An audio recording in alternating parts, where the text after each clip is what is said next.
This is the Tale of Despereaux, Chapter 10, Good Reasons.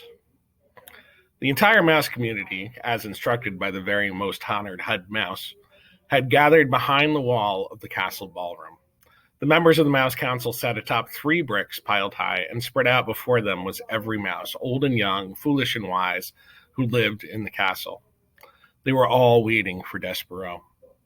"Make way," said Furlough. "Here he is. I've got him. Make way." Furlough pushed through the crowd of mice. Despereaux clung to his brother's tail. "There he is," the mice whispered. "Look, there he is. He's so small. They say he was born with his eyes open." Some of the mice pulled away from Despereaux in disgust. And others, thrill seekers, reached out to touch him with a whisker or a paw. "The princess put a finger on him. They say he sat at the foot of the king." "It's simply not done," came the distinctive voice of Despereaux's Aunt Florence. "Make way, said Furlough. "I have him right here. I have Despereaux Killing, who has been called to sit with the Mouse Council." He led Despereaux to the front of the room. "Honored members of the Mouse Council," shouted Furlough, "I have brought you Despereaux Tilling, as you requested, to sit with you." He looked over his shoulder at Despereaux. "Let go of me," Furlough said. Despereaux dropped Furlough's tail. He looked up at the members of the Mouse Council. His father met his gaze and then shook his head and looked away. Despereaux turned and faced the sea of mice. "To the dungeon!" a voice called out. "Straight to the dungeon with him!" Despereaux's head, which had been full of such delightful phrases as happily ever after and lovely ears and I honor you, suddenly cleared. "Straight to the dungeon!" another voice shouted.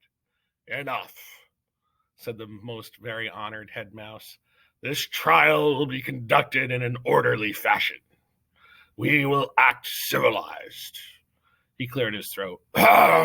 He said to Despereaux, "Son, turn and look at me." Despereaux turned. He looked up and into the head mouse's eyes. They were dark eyes, deep and sad and frightened, and looked into them. Despereaux's heart thudded once, twice. "Despereaux Chilling," said the head mouse. "Yes, sir," said Despereaux. "We, the 14 members of the Mouse Council, have discussed your behavior. First, we will give you a chance to defend yourself against these rumors of your egregious acts. Did you or did you not sit at the foot of the human king?" "I did," said Despereaux. "But I was listening to the music, sir. I was there to hear the song that the king was singing." "To hear the what?" "The song, sir. He was singing a song about the deep purple falling over sleepy garden walls." The head mouse shook his head. "Whatever you are talking about is beside the point. The question is this, and only this. Did you sit at the foot of the human king?" "I did, sir." The community of mice shifted their tails and paws and whiskers. They waited.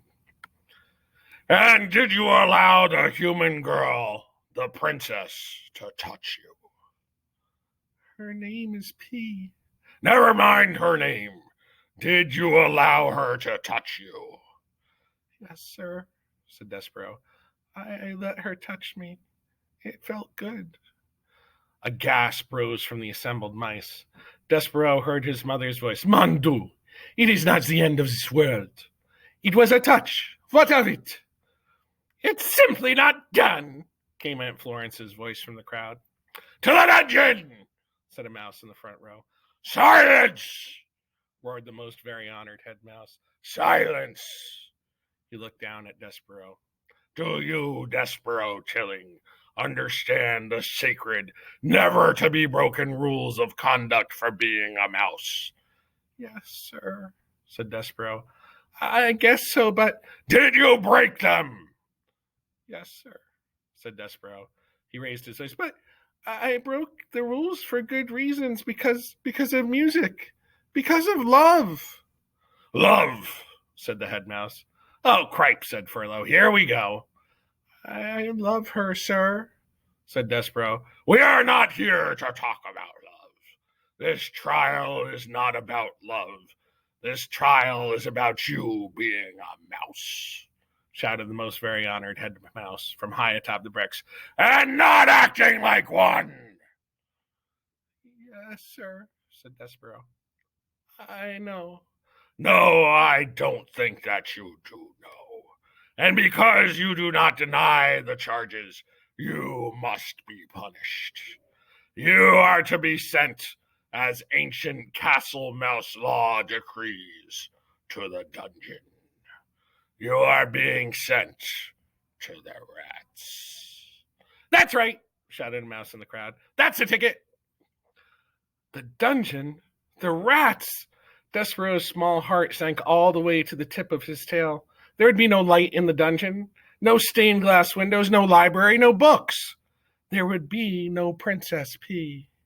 "But first," said the most very honored head mouse, "we will give you the chance to renounce your actions. We will allow you to go to the dungeon with a pure heart." "Renounce?" "Repent! Say that you are sorry you sat at the foot of the human king. Say that you are sorry that you allowed the human princess to touch you. Say that you regret these actions." Despereaux felt hot and then cold and then hot again. Renounce her? Renounce the princess? "Mon Dieu!" shouted his mother. "Son, do not act the fool. Renounce! Repent!" "What say you, Despereaux Tilling?" I say,